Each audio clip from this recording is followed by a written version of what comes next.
एक और बड़ी खबर आपको बताते हैं। दिल्ली दंगों का मरकज कनेक्शन सामने आ गया है। दंगे के एक आरोपी फैसल फारूकी के मरकज से तार जुड़े हुए हैं। दिल्ली दंगों के वक्त अब्दुल अलीम के संपर्क में था फारूकी। अब्दुल अलीम साद का बेहद करीबी है, काफी प्रभावशाली व्यक्ति है ये मरकज में, और इसी से कनेक्शन सामने आया है।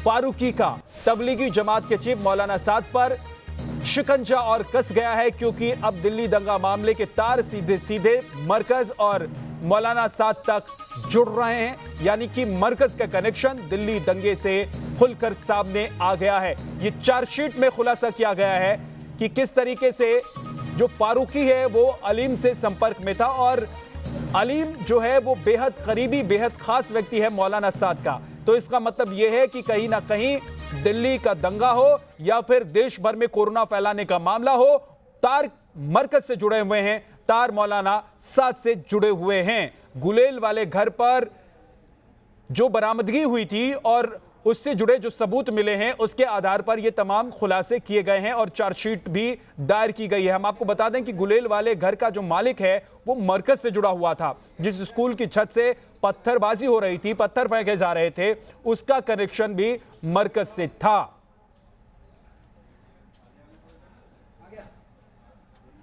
अब आपको दिखाते हैं कि किस तरीके से ये तार जुड़ रहे हैं, यानी कि कैसे मरकज और दिल्ली दंगा के मामले में जो लोग हैं वो आपस में जुड़े हुए हैं, उसकी जानकारी हम आपको दे रहे हैं। दिल्ली दंगों का निजामुद्दीन मरकज कनेक्शन सामने आया है। ये चार्जशीट से खुलासा हुआ है। जिस स्कूल की छत से पत्थर फेंके गए उसका कनेक्शन निजामुद्दीन मरकज से था। लोग आपस में जुड़े हुए हैं। निजामुद्दीन मरकज के प्रभावशाली लोगों के संपर्क में था स्कूल का मालिक, जिस स्कूल से पत्थरबाजी हो रही थी, जिसकी छत से पत्थरबाजी हो रही थी। दिल्ली दंगों के मामले में फैसल फारूकी समेत 18 लोग आरोपी हैं और स्कूल की छत से पुलिस को लोहे की बड़ी गुलेल भी मिली थी। ये तमाम सबूत हैं और इसी के आधार पर चार्जशीट में आरोप दायर किए गए हैं। लोहे की गुलेल के जरिए पत्थर और एसिड बम फेंके जा रहे थे।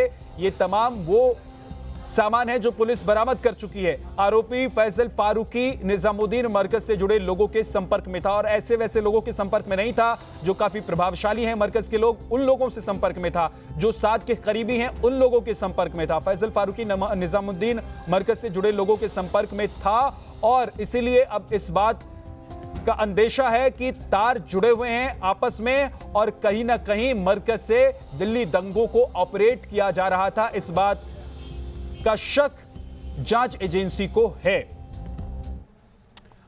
इससे पहले कल क्राइम ब्रांच की चार्जशीट से एक और बड़ा खुलासा हुआ, वो ये कि दिल्ली पुलिस की क्राइम ब्रांच ने दिल्ली हिंसा से जुड़े 2 अहम मामलों में चार्जशीट दायर की, जिसमें एक अंकित शर्मा मर्डर केस और दूसरा शिव बिहार हिंसा में फैसल फारूकी केस, और दोनों की चार्जशीट में गहरी साजिश का दावा किया गया है।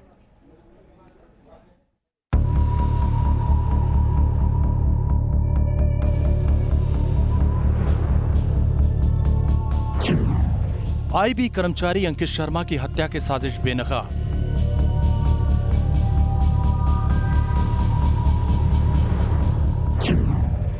ताहिर गैंग ने रची थी सबसे खौफनाक साजिश।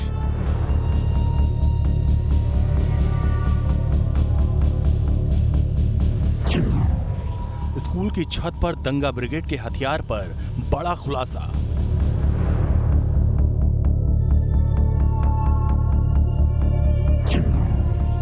जामिया से लेकर तबलीगी जमात तक कैसे जुड़े दंगा ब्रिगेड के तार।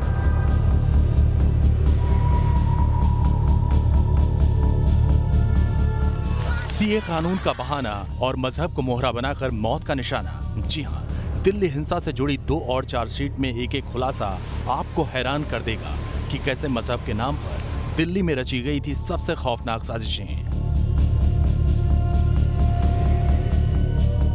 दिल्ली पुलिस की क्राइम ब्रांच ने आईबी के security assistant Ankit Sharma murder case में करीब 650 पन्नों की चार्जशीट दाखिल कर दी, जिसमें क्राइम ब्रांच ने दावा किया कि अंकित की हत्या के पीछे गहरी साजिशें थीं, क्योंकि अंकित खजूरी खास इलाके में जाना पहचाना चेहरा था और ताहिर ही वो मास्टरमाइंड था जिसने भीड़ को उकसाया। ताहिर गैंग ने वारदात को अंजाम दिया। अब देखिए अंकित के गुनहगारों की लिस्ट। चार्जशीट में क्राइम ब्रांच ने दावा किया है कि अंकित की हत्या 10 लोगों ने मिलकर चांदबाग इलाके में की थी। आरोपियों में पार्षद ताहिर हुसैन, हलील सलमान, समीर शामिल हैं। 2 कुख्यात बदमाश नाजिम और कासिम समेत 5 अन्य आरोपी बनाए गए हैं। चार्जशीट में कुल 96 गवाहों का जिक्र है। इसमें सलमान मुख्य आरोपी है। सलमान के मोबाइल की वॉइस कॉल को स्पेशल सेल ने इंटरसेप्ट किया था। अहम सबूत की फॉरेंसिक जांच में सभी आरोपियों का खुलासा हुआ था। अंकित के कातिलों के दिमाग में इतना जहर भरा था, उसका खुलासा चार्जशीट में हुआ है। फॉरेंसिक और इलेक्ट्रॉनिक साक्ष्यों और 96 गवाहों के आधार पर तैयार चार्जशीट में क्राइम ब्रांच ने दावा किया है कि ताहिर के घर के बाहर बेरहमी से अंकित का कत्ल किया गया था। उसके शरीर पर 51 वार के निशान मिले। हत्या के बाद शव को नाले में फेंक दिया गया था। क्राइम ब्रांच ने दावा किया है कि नाले में शव को फेंकने के पुख्ता सबूत जांच टीमों के पास हैं। इस मामले में ताहिर समेत 10 आरोपी बनाए गए हैं।